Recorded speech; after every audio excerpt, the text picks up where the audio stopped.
Welcome to Rewatch-and-Rank. On this channel, we rewatch older TV shows, provide a summary and opinion on the episode, before ranking each episode against each other. Today's episode is Charmed Season 1, Episode 2, I've Got You Under My Skin. The episode in a nutshell is a brief summary of exactly what happens within this episode. Piper struggles with being a witch, Phoebe learns the consequences of personal gain, and Prue gets a job at Buckland's, and together they defeat Javna, who is stealing women's youth. We'll now get into a more detailed summary and give our opinions as we go. So we first see a sign outside of a restaurant reading as Quake, and Phoebe is walking in and heading to the bar where Piper is complaining about Chef Moore hiring her before quitting in order to open his own place. And that now she is stuck as a restaurateur instead of as the chef. She also asks Phoebe if she's wearing her dress. A friend of theirs, Brittany, comes up to pay, showing off her hand tattoo of an angel before letting Piper keep the change and heading out. Phoebe then has a premonition of a man named Alec approaching her, and when Piper brings up the dress again, she deflects, telling her about the premonition, solving the question of who approaches who first. Piper is upset by this, telling her that they had agreed not to use their powers, but Phoebe points out that Prue and Piper agreed, and she abstained, pointing out that she can't control it, which Piper says is the whole point, as none of them can control it, and worrying about freezing the restaurant. Phoebe shushes her as Alec approaches, and then leaves with him to go get a table. Piper yells after her that Prue will be pissed, and she comes back with a "stop worrying, you'll get wrinkles." Outside, we see Brittany getting into her car and moving the mirror so that she can fix her makeup before moving it back, and then we see Stefan in the back seat before Brittany starts screaming and we see the car start shaking. Now, it's never confirmed in the series, but I mentioned in the last episode how I thought Piper using her powers, even if unintentionally, to get a job, causing her to financially gain, most likely get health benefits and other such perks from a job while using her powers, was maybe personal gain, and I was confused about why they didn't have any sort of consequence. While it's not confirmed in the series, I think we just found the consequence. Obviously, magic didn't take her job away. She's still employed, she still gets her benefits, she still gets her financial stability, but instead of getting to live her dream as a chef as she had thought in the last episode, instead now she's the manager, restaurateur, who is now running the restaurant from a more front-facing position and not as a chef. And I think that may be the personal gain at play. I also find it a little bit jarring that they seem to be they were in a nice place with their powers. They were kind of accepting that they were now witches, that they had powers. And now all of a sudden, due to not being able to control their powers very well, they now are saying they don't want to use them. And we seem to have regressed back stage one, shall we say. However, the way to gain control is to practice. Now, I'm not saying practice in public, but in like the safety of their own home, in the manner they should be practicing their powers, trying to get a handle on their powers, controlling their powers. Not just saying we're not going to use it.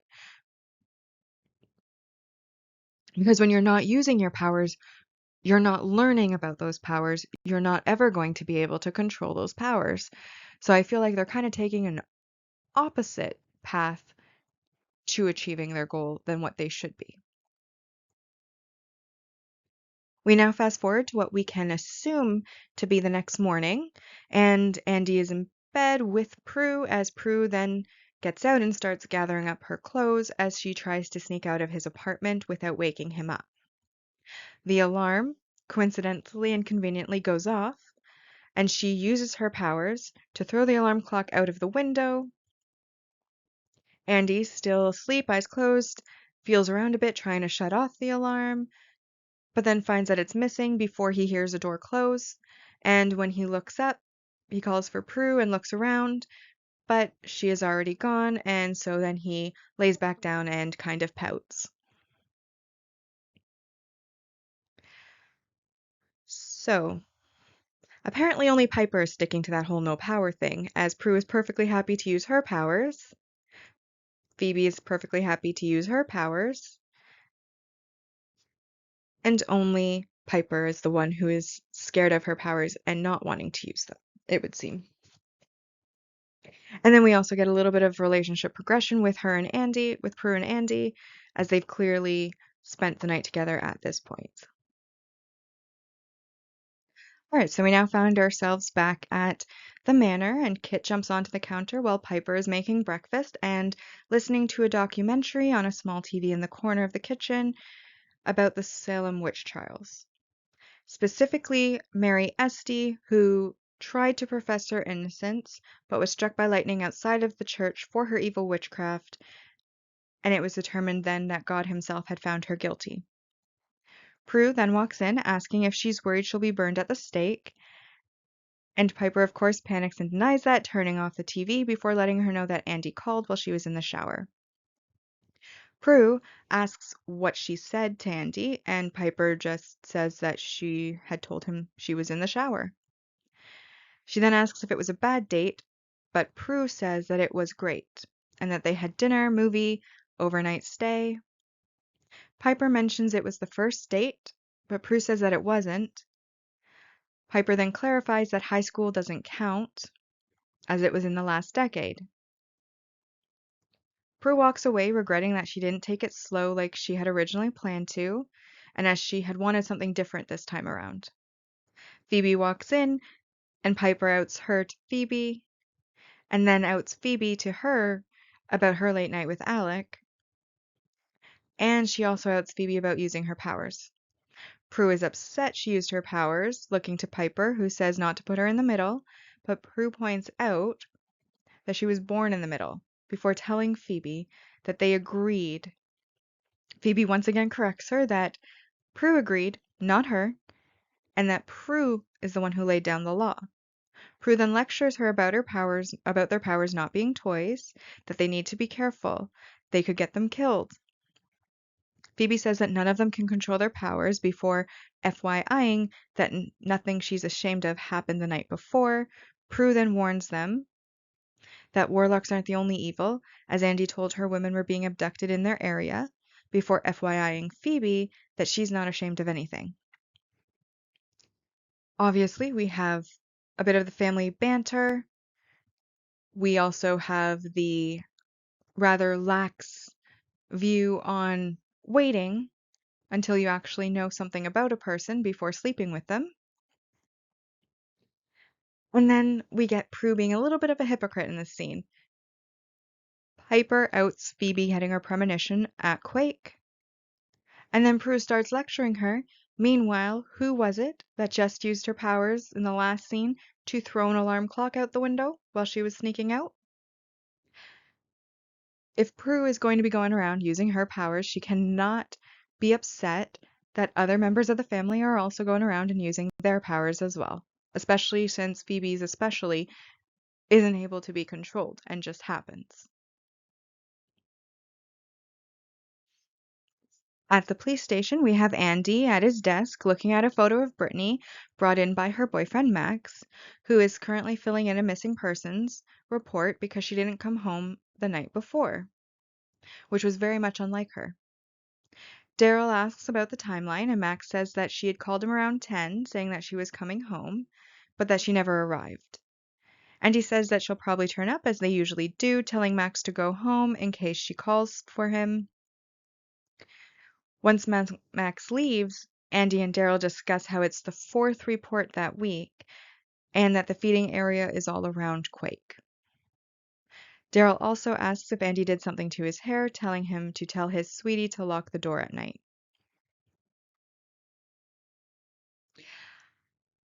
To me, when I'm watching this scene, it comes off that Andy is kind of being dismissive about Max, his concern for Brittany. I mean, obviously, once Max has left, we then see that they are taking it serious, that it's the fourth that week, and so he's probably just trying not to panic Max. But when I was watching the beginning of the scene, I felt like he was being very dismissive of Max's concerns for his girlfriend and that he wasn't taking it as seriously as he should. Obviously, we get back a little bit to Andy and Daryl's first impression. So their first impression was obviously that they were lighthearted, bantering, close as partners. The second impression was that there may be some trust issues, a little more somber. Now we're back a little bit more to kind of in between the two, where there's like a little bit of light banter, but it's not really the same as it was in that very first scene where we were introduced. Like I said, it's a little bit between the two where they're close enough to have some light banter, but it's still like there's a professional wall between them. We then show Piper sitting in her SUV outside of a church when the pastor, Pastor Williams, knocks on the window, startling her out of her trance and commenting that she's a little early to drop off the excess food from Quake. She says that she's going to come back later with the food, and that then he asks, well, then what are you doing here now? She then tells him that she's been thinking about Mary Esty that she heard of from a documentary and asks if it's true that evil beings kill witches. He says he wouldn't want to risk it and then says he has to go heading back into the church. Once Pastor Williams leaves, Piper walks up to the door of the church, but just as she reaches for the handle, thunder rumbles in the sky, so she loses her courage and she runs back to her car. Now, I do like that, well, the church that they chose first was very aesthetic. It's exactly what you expect a church to be. It was all stone, it had stained glass windows, it was tall, the spires. It's a beautiful building. Very aesthetic. And then I also like that they're having Piper kind of struggle with the historical vilification of witches, because obviously in this series, witches are the good guys. If they were evil, they would be called warlocks instead, and witches fight evil and demons, etc., and help the innocent. So it's good that they're kind of showing Piper's internal struggle, especially since she is the one who seems to have the biggest issue with their powers and with being a witch overall. We now show Prue arriving at Buckland's and running to catch the elevator, dropping her bag onto the floor as she just makes it before the doors close.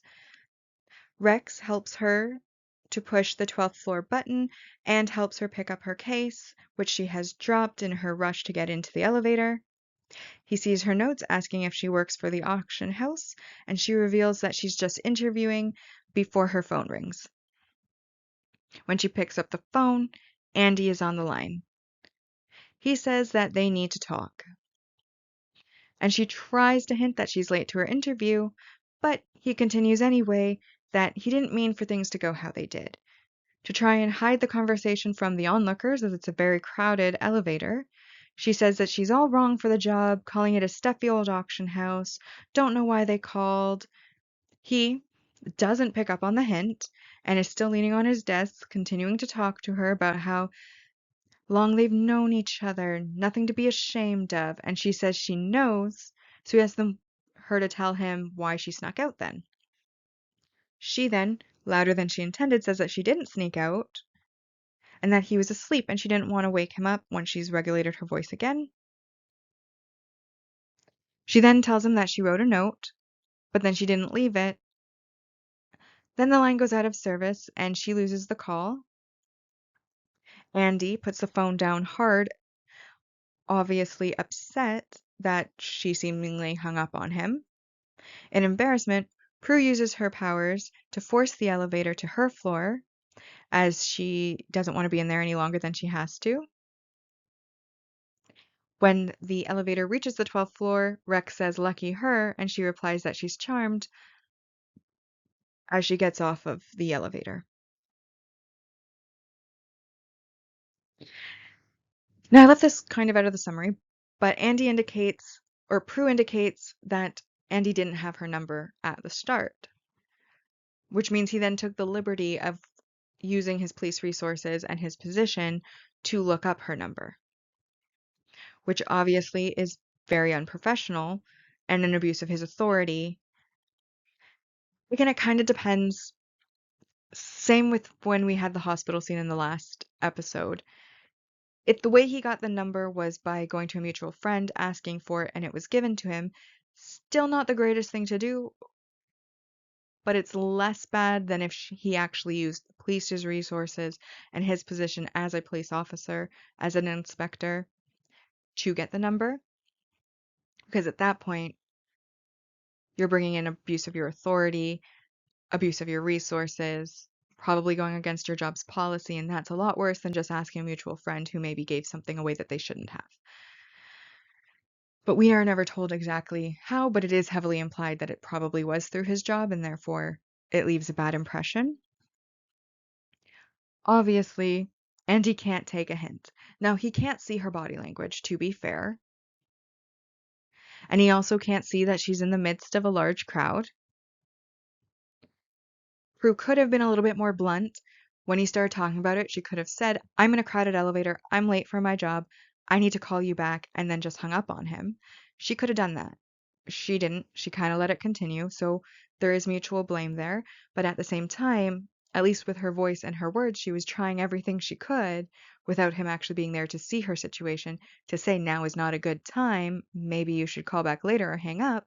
But again, she was just as capable of being the one to hang up and to bluntly state, this isn't a good time.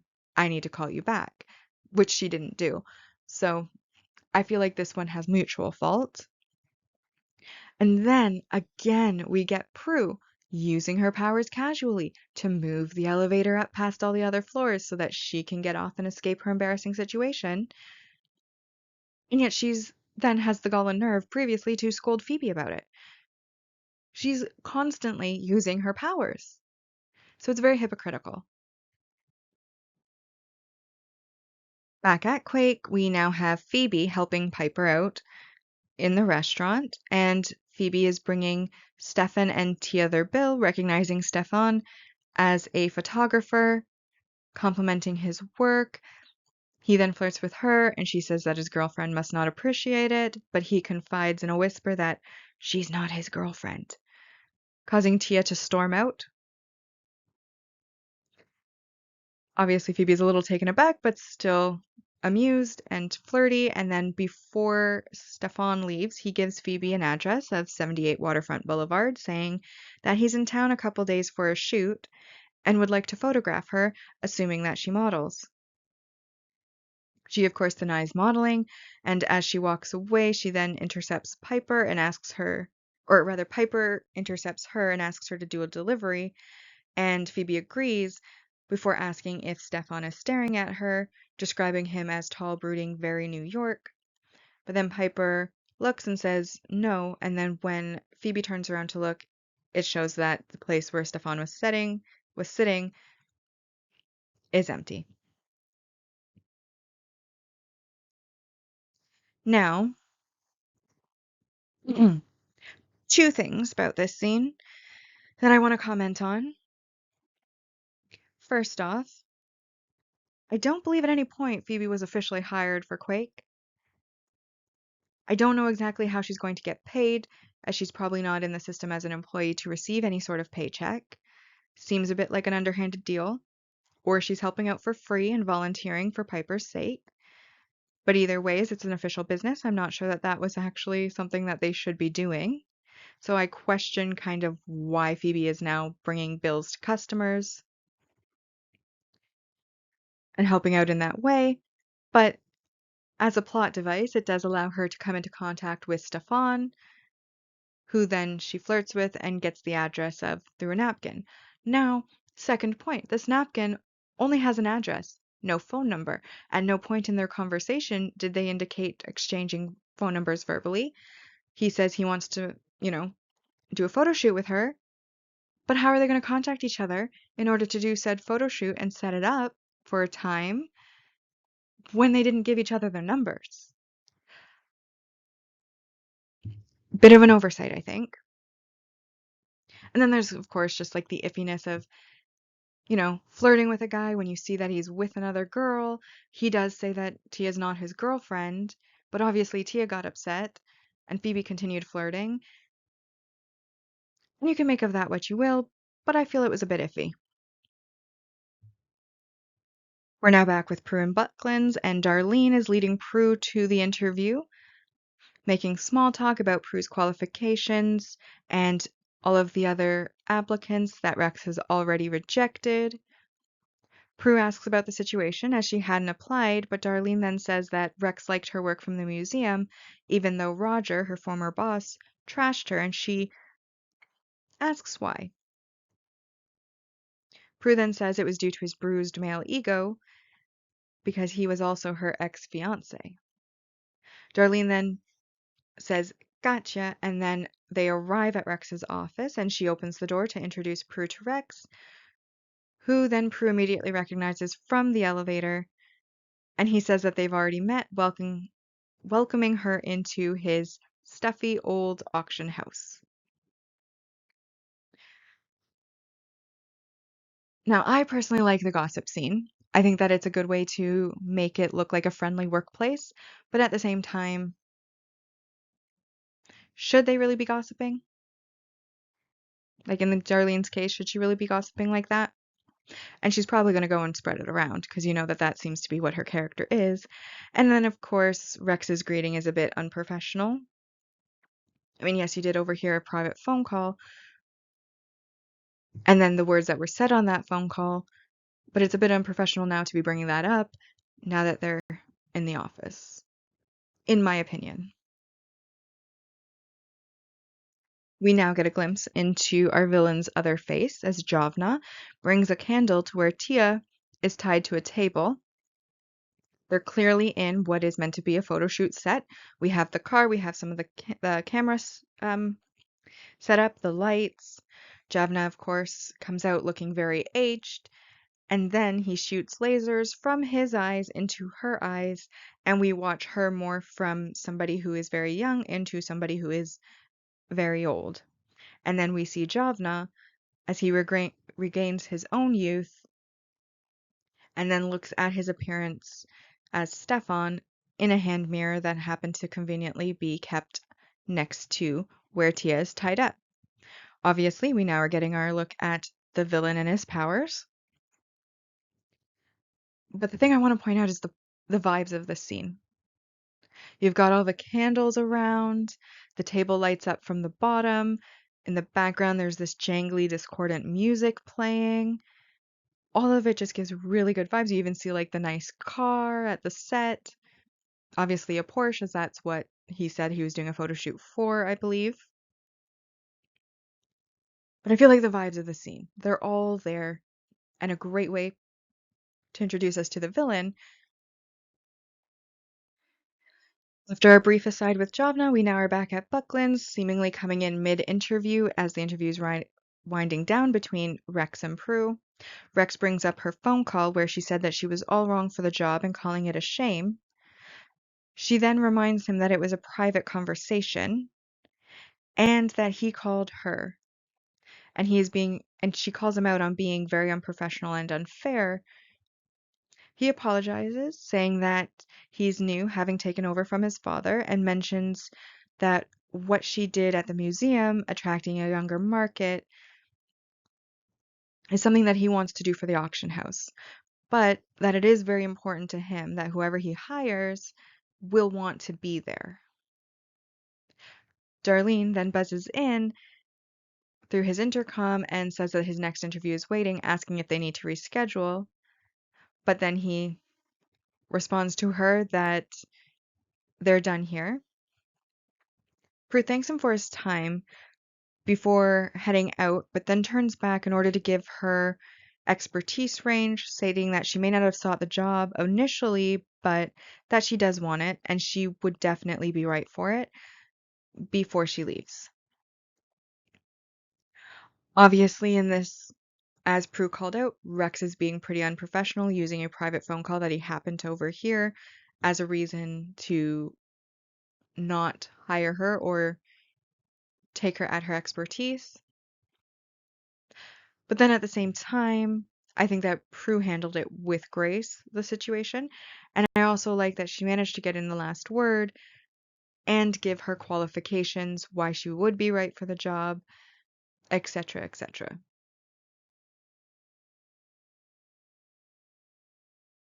Phoebe is still continuing to help Piper, and they have now arrived at the church with a Quake food delivery truck and the leftover food from the restaurant. They start handing it out to the workers from the church while they also gossip about Prue's date with Andy and how unlike her it was to sleep with somebody on the first date. Phoebe doesn't think it was a big deal, while Piper warns that they now need to be extra careful as they are, you know. Phoebe comments that as a witch, completely missing Piper's hint to not say the word, she can see if it's good or not before it even happens. Piper scolds Phoebe for using the word witch, and Phoebe says that no one took her literally. And then there's careful, and then there's paranoid, asking if Piper wants to talk about it. Piper asks about what Phoebe's talking about, what she wants to talk about, just as Pastor Williams arrives. Pastor Williams obviously knows Phoebe as well. He greets her with a hug, asking if she took a big bite of the big apple, and she says that she ate the worm before going or making an excuse to leave and going to buy gum. Piper asks Pastor Williams about a friend's problem. While refusing to go inside with him, she tells him that her friend thinks she's a witch, and he says that's not a question he gets every day. She then awkwardly kind of explains the situation, what her friend is going through, and he decides to quote the Bible, Exodus 22:18, "Thou shalt not suffer a witch to live." Piper asks the meaning, and he says by the old school, it means to put her to death because she's evil. Obviously, we then get more insight into Piper's moral concern about being a witch and about being potentially evil. Now, with Williams, he gave the old school interpretation, which implies that there's a new school interpretation, but he doesn't give her the new school one, which probably, as with most new things, would probably have been a little bit less harsh. And I kind of wish that he had done so, just so that we could kind of hear the other side, what that new school interpretation may have been. But obviously, Piper gets the worst answer to her worries because they do absolutely nothing to ease them at all. We then follow up with Phoebe, who is at a street stand and is buying a magazine alongside her gum. She then notices an old couple off to the side talking about their finance woes, saying that they may lose their house, talking about their grandchildren. And then they notice her and they greet her very kindly. She then gets a vision of the winning numbers for the lottery, which she then tells them before going ahead and getting a ticket of her own and returning to Piper all smiles. It then shows as they drive away from the church that an old woman with an angel tattoo on her hand, so Brittany, is shown waiting in line for the food of the church. Now, this goes back all the way to episode 1, the last episode, where we were talking about like personal gain not being mentioned. Originally, the creed that they had given us as viewers was, "And harm none, do what you will." So, to me, her getting a lottery ticket doesn't harm anybody. Say it's 10 million is the lottery. So now there's two people, they're still getting 5 million. That's going to save their house, that's going to help them with their grandkids. That's going to help them live out the rest of their lives in peace. So why would it harm them to not have the other 5 million if Phoebe got that? That's kind of what I was talking about with regards to "and it harm none, do what you will." I personally do not think that it would have caused any harm at all for Phoebe to also get half of the lottery win. In fact, that would make it even easier for her to help innocents, as she wouldn't have the drama of having to hold a job potentially and fight at the same time. It's positives all around. But we know from the future, because we have foresight, that personal gain is something that they aren't allowed to do. And I personally think that that's very unfair, though I understand the need for it. And then there's also that subtle foreshadowing with Brittany being old, and then we just saw Tia turn old, so now we know kind of another victim and the connection to the sisters that they're going to be able to use. So I also like that that was there. We're now back with Andy and Daryl, who are staking out Quake as they are investigating the case of the missing women.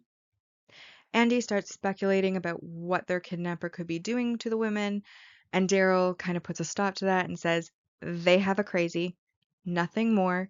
They need to focus on the case, suggesting perhaps that they can get some ATM footage as he notices an ATM that is pointing in the direction of the Quake entrance.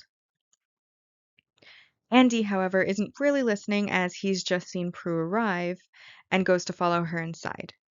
Daryl tries to stop him so that he doesn't blow their cover and alert the kidnapper to their presence there, but Andy convinces him to give him 5 minutes and follows Prue.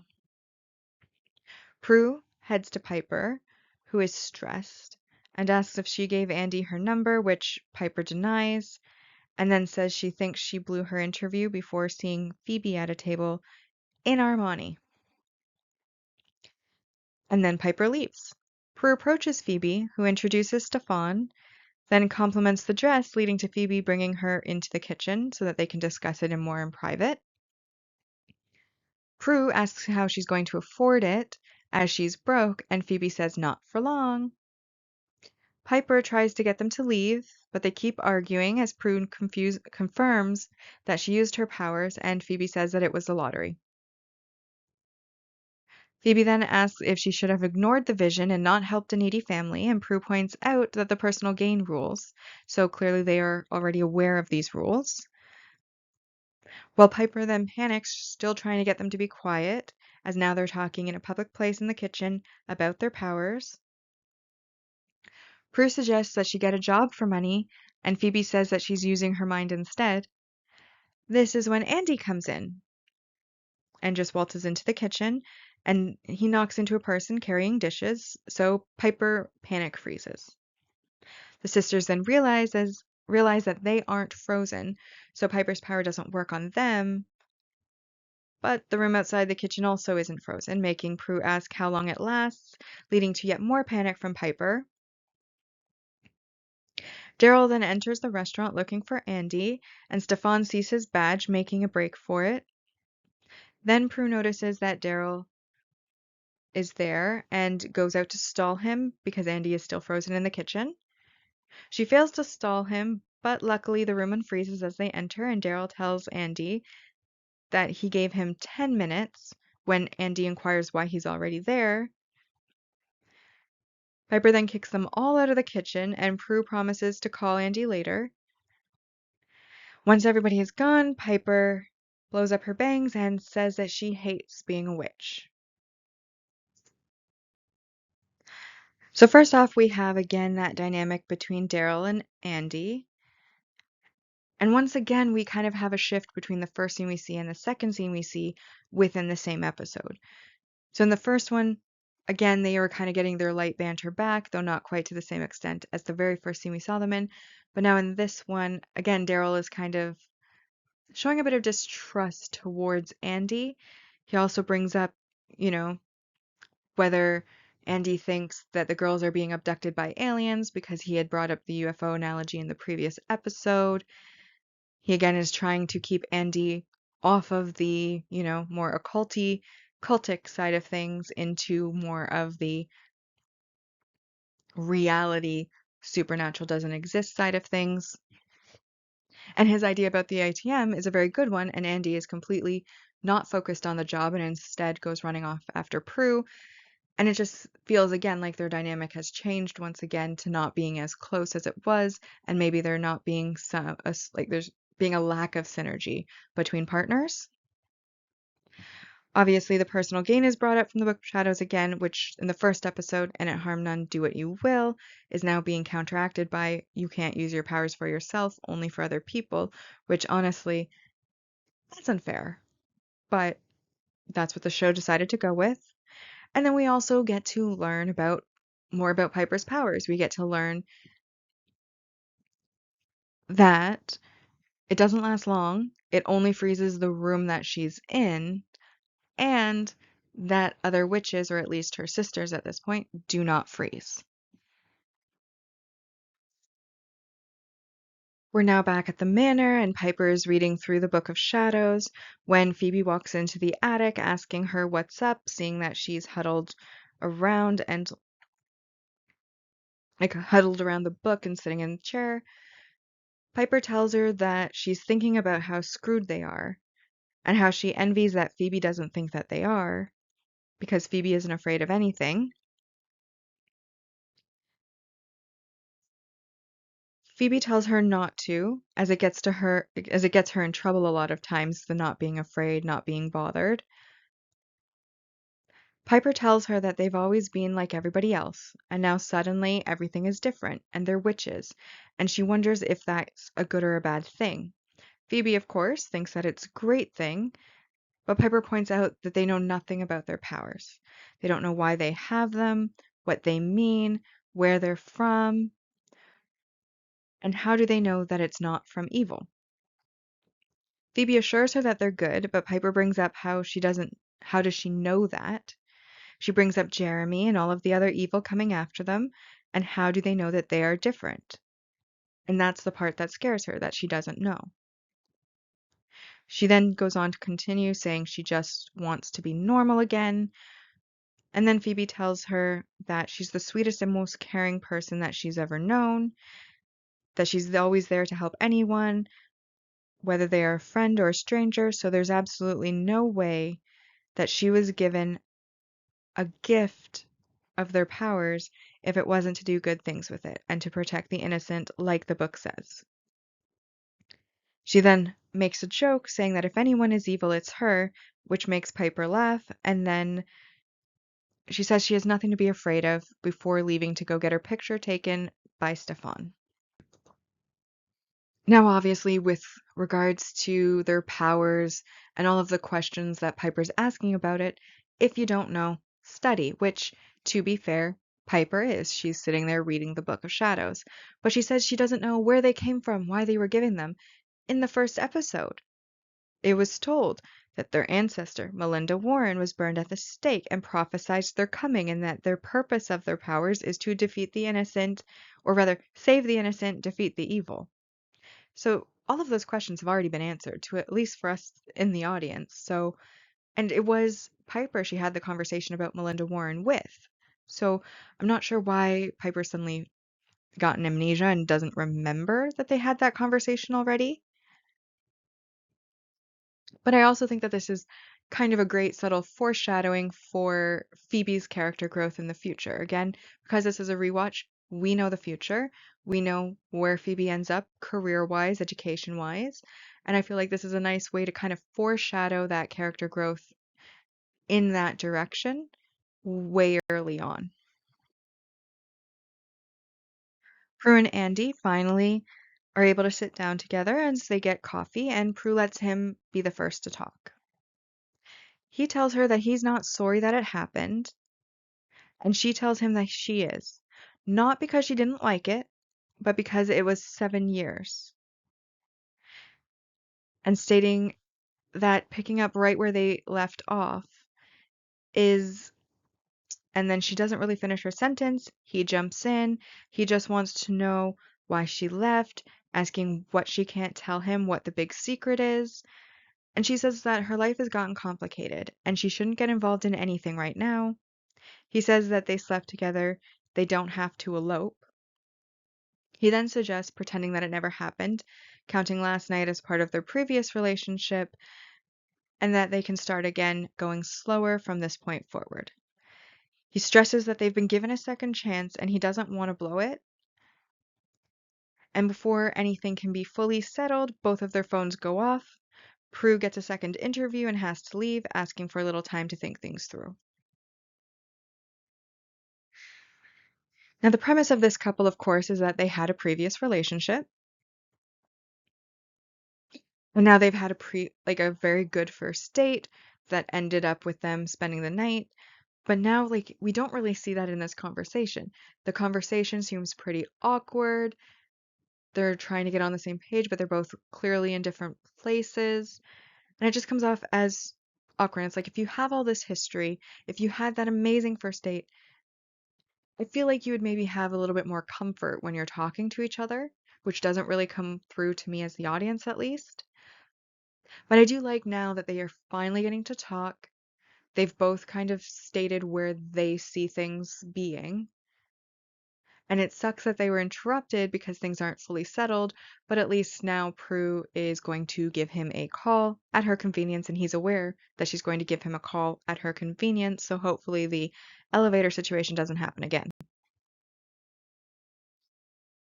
Piper has now returned to the church yet again and is once again sitting in her car. She gives herself a pep talk, repeating that she has nothing to be afraid of before she finally goes out and walks up to the church's doors. This time she manages to open the door and she takes a hesitant step inside without anything bad happening before stepping back out, throwing her hands up in the air and screaming that she's good. She then notices, once she finishes her private celebration, that there's an old woman on the sidewalk. The woman is clutching her cardigan and she sees the tattoo on her hand, realizing that it's Brittany, who is surprised that she knows her and asks if that's her name. Obviously, we have our growth of, our emotional growth of Piper's character, where she's now realizing that she is good.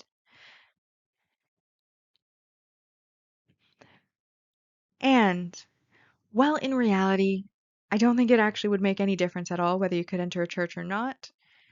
In this universe, we do, as rewatchers with foresight, have legitimacy in this test. We see in future episodes and seasons that there are some evil beings that attempt to enter a church and are not able to. Therefore, in this universe, this fictional universe, this is actually a legitimate test that proves that she actually is good, because if she was evil in this universe, we have seen in future episodes, she would not have been able to get into the church had she actually ended up being evil. Though we all knew she was never going to be evil anyways. Prue arrives at Buckland's for a second interview and is greeted by Rex, who thanks her for coming back, saying that he wants to test her expertise. He then leads her over to a line of artifacts with some scaffolding and brings her in front of a painting where Hannah is waiting. He introduces Hannah as an assistant specialist and then asks Prue to tell them about the painting. Prue identifies it as a copy of Madonna of the Meadow, and when he asks, she tells them why she thinks that it's a copy. They then move on to a sculpture that's next to it, and she starts to explain what the sculpture is when Hannah purposefully knocks over some paint off the scaffolding, and Prue ends up protecting herself with her power, redirecting the paint away from her. Unfortunately, Hannah's shoes aren't spared, and the paint lands on the floor and splashes up onto her shoes. Rex then asks if she's okay, like if Prue's okay, apologizing, and then he hires her on the spot for the job, saying that they can sort out all of the details when she starts on Monday. Once Prue has left, Rex asks Hannah what she thinks, and she says that either she's the luckiest woman alive or she's a witch. Now, obviously, I am very impressed by Prue being able to just glance at a painting and know immediately the difference between pine and poplar wood, and all of the facts about this painting, and be able to immediately identify it as a copy without any sort of research or fact checking or tests being done. It's incredibly impressive, almost to the point where it's a little bit unbelievable. But then Prue has always been a very competent character. I also want to shout out, of course, that this is our first little foreshadow that Rex and Hannah are not necessarily what they seem. After all, they do know about witches. Prue arrives home after her interview and starts calling for Piper and Phoebe when she happens to notice Brittany kind of walking around the house. Piper comes in with some food for Brittany and settles her onto a couch before Piper fills Prue in on that being Brittany. Prue, of course, at first doesn't believe her, but then Piper points to the distinctive tattoo, and then she says that she also asked questions she thought only Brittany would know, and it was enough to convince her of her identity. Obviously, there's not much to say. It's an incredibly short scene, but it serves to give the sisters a clue, which will lead them then to Javna later on. Meanwhile, Phoebe arrives for her photo shoot, but as she touches the handle of the door, she has a premonition of her being on the table and attacked by Javna. She then quickly goes back to the Quake van, but unfortunately Stefan's already inside and grabs her from behind. Again, a very short scene. And the only qualm I have with this scene, the main criticism, is how did Java know that she wasn't going to go inside? And how did he know he had to be waiting in the van? I mean, he doesn't know that Phoebe is a witch, so he would not know that she would get a premonition when she touched the door handle to go inside. So how exactly did he know that he needed to be waiting in the van for her? At no point is it ever said that Javna also gets premonitions, because if he did, he probably would have been able to avoid his demise. So that's the only thing that I really question. And it's probably something very minor that the people who wrote the scripts didn't even think of. But at the same time, pretty obvious to me, like, why is he in the van? How would he know that she was going to turn around? Nothing about that setup has given us any reason to believe that he would know. We're now back with Piper and Prue as they go to look into the Book of Shadows. Piper leading her there, saying that she's seen something in it earlier, and then flips to Javna's entry, where it says that he steals youth for 1 week each year from women in order to gain eternal youth forever. She then flips a few more pages to reveal the reversal spell, which is called the Hand of Fatima, and it can banish Javna back to wherever it is he came from. Meanwhile, Brittany's wandering around the house still and finds the address on the fridge. So the napkin that Phoebe was given at Quake, magneted to the fridge, Brittany finds it, and then she gasps and collapses in shock. The sisters, of course, hear the crash, and they run downstairs to check, and Brittany is gripping Stefan's address. And as they're looking at her, she then says, Javna. And that's when they put the pieces together that Stefan is Javna, and that is where Phoebe has gone to, meaning that she is in danger.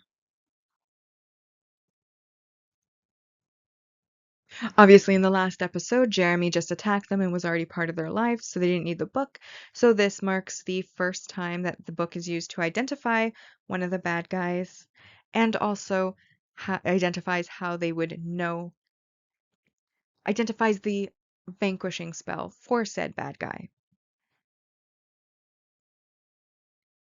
I also have to question the Hand of Fatima. It is noted to be a power of 3 spell. And I question why there are so many power of 3 spells in the book already. Like, obviously, their ancestors knew that they were going to be coming, they were prophesized, but in my head, I just imagine them all sitting around someday being a little bit bored and going, you know what, I'm going to make a spell I can't use. But I know there's people way down the line, they may be able to use it, so I'm going to put that in there. Also, in the Hand of Fatima's description, it says that the Prophet Muhammad used it to banish Javna back in the day. He's obviously not power of 3, so why is it then now a power of 3 spell? If they are the most powerful witches to ever exist, the fact that they can't do anything without each other obviously allows them to come close as sisters and allows for that drama to ensue, kind of having them always needing to be attached. But at the same time, if the person back in the day didn't need the power of 3 for that hand, why all of a sudden are they needing that? And then again, the power of 3 spells just happening to already be in the book. They were prophesized, so that does make sense on that note. But again, I just imagine the ancestors being bored and being like, I'm going to make spells I can't use. And I feel like that's unrealistic. Most people wouldn't make spells up that they can't use. They'd make up spells that they could use.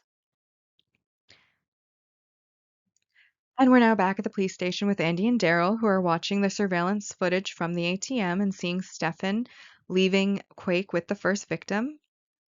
Daryl then asks if Stefan is on their suspect list. Andy looks at the sheet and says that he just moved to the top, and they get their coats and head out.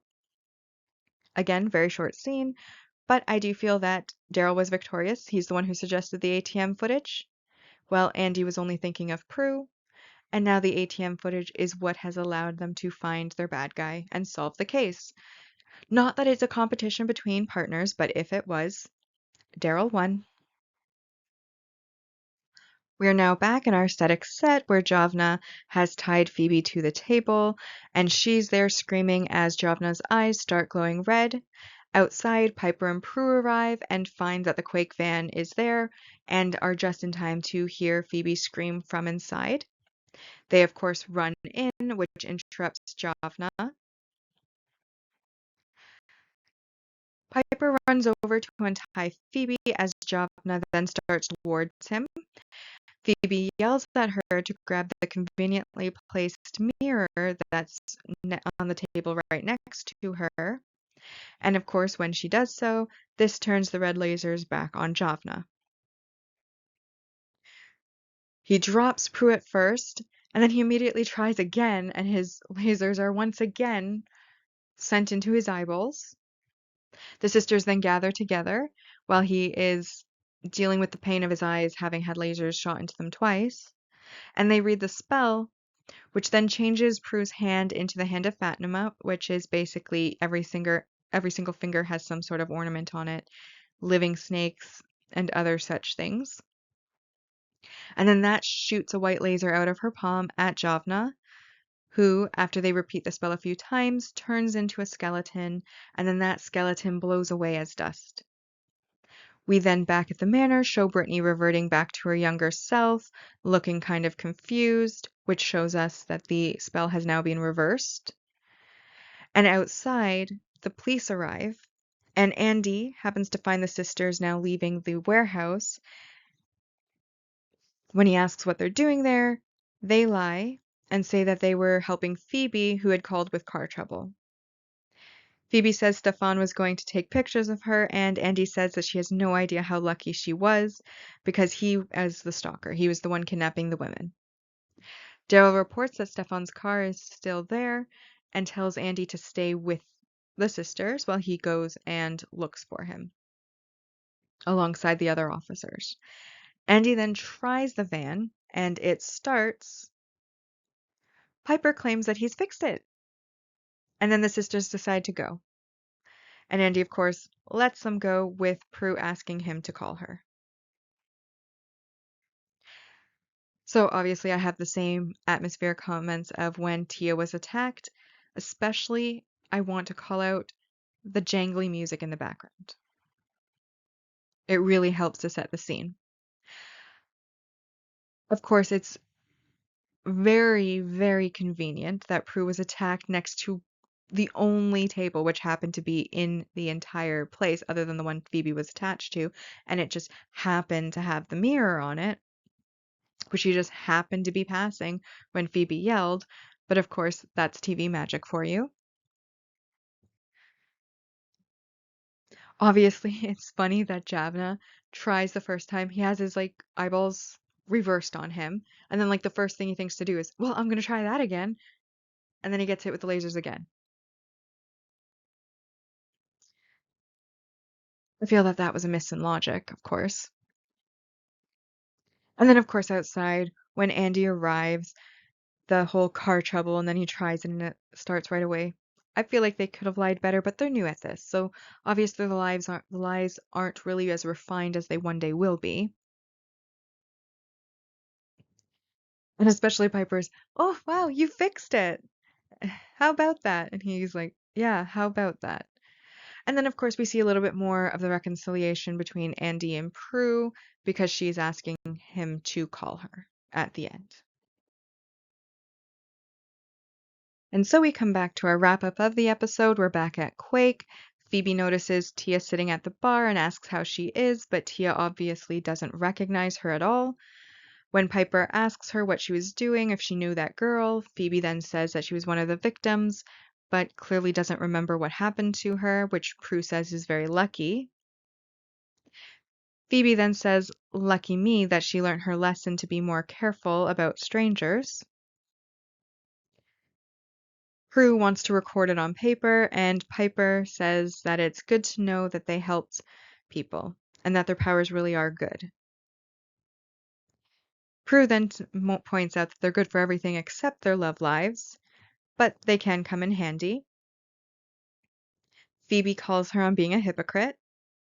And then on the TV above the bar, we can then see that the winning numbers are being read out. And as they are read out, they vanish off of Phoebe's ticket as her personal gain consequence. Prue tells her, "I told you so," that you can't intentionally use your powers for personal gain. Well, Phoebe says that it's lucky she hasn't removed the tags from the dress she bought, saying at least the old couple didn't lose their house. Piper then toasts to the power of 3, whether they like it or not.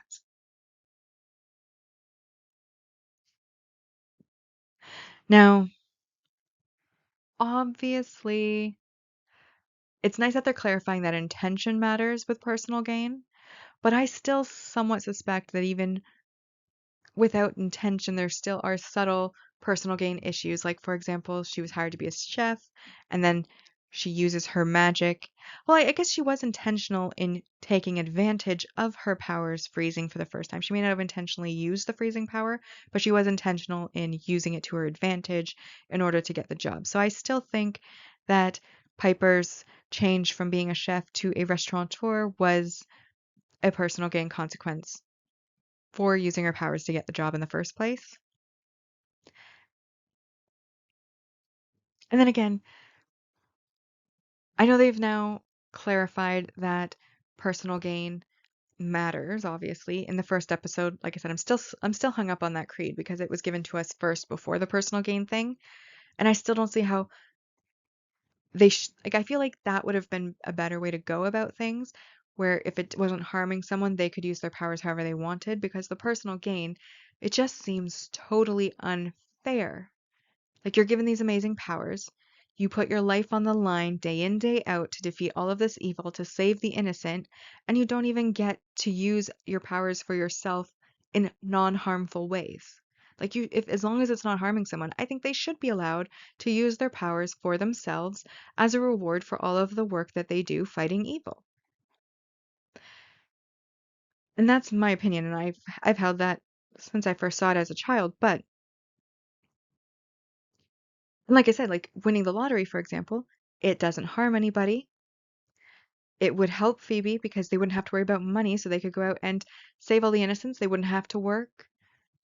I feel like that would have been a positive for the good side to have them win the lottery. But of course, the premise is to teach the lessons of personal gain and how that can have consequences and how they shouldn't be selfish and blah, blah, blah. But a good way to end the episode all the same, with them finally all coming together, accepting their magic, accepting that it's not a bad thing, kind of like they did at the end of the last episode as well, and then toasting to their power of 3. And now we arrive at the rankings part of the video. On the channel, we rank on 2 lists. The mostly objective list, which is mostly objective because emotion is removed, but bias and judgment still applies, and the personal ranking list, which is pretty much purely emotion based on how much I personally liked the video or the episode. So we're going to start with the positives. Obviously, there was a single episode supporting character introduction in the introduction of Javna and Stefan, who are the same person. We then get our multi-episode supporting characters in Rex and Hannah being introduced. So that's 1 point for Javna and 2 points each for Rex and Hannah. We then get our multi-season main character development in Phoebe's therapist side, kind of coming out. We're starting to see how she's very in touch with her emotions and also with helping other people through difficult times. And that is worth 4 points. We also get to see multi-season main character growth with Piper's struggles on whether she's good, whether she's bad, struggling with her powers, and then we see the growth in that she comes to terms with her powers, she becomes more at peace with them, and she does realize that she is good at the end, and that is also worth 4 points. We then get the world building component, which is the introduction of personal gain, which wasn't mentioned in the first episode. Again, another good point. And then we have Prue and Andy's relationship basically canceling itself out.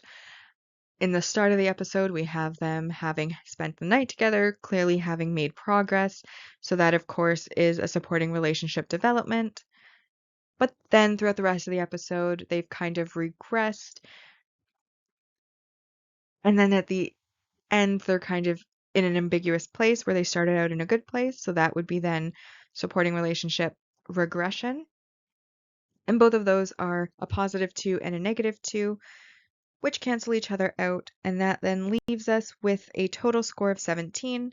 This is over our maximum possible score of 10, and so this episode again gets a 10 out of 10. So on the mostly objective ranking list, because both episodes were 10 out of 10, they're just ranked in episode order, and so we have Something Wicked This Way comes in first place, and in second place, I've Got You Under My Skin. For my personal rankings, those are the same. Something Wicked This Way Comes is in first place, and I've Got You Under My Skin is in second place. The personal ranking for this one, though, is only 4 out of 10. And the reason that it is that I simply didn't find that the main plot was very engaging. Javna wasn't really engaging as a villain. Prue and Andy's drama felt really unnecessary. And then, though we were introduced to personal gain in this episode, I feel like that part could have maybe been left out until a later episode, as we do see more and better examples of personal gain and its consequences in future episodes. However, I did like the old couple. I thought they were sweet. I'm very glad that their house was saved.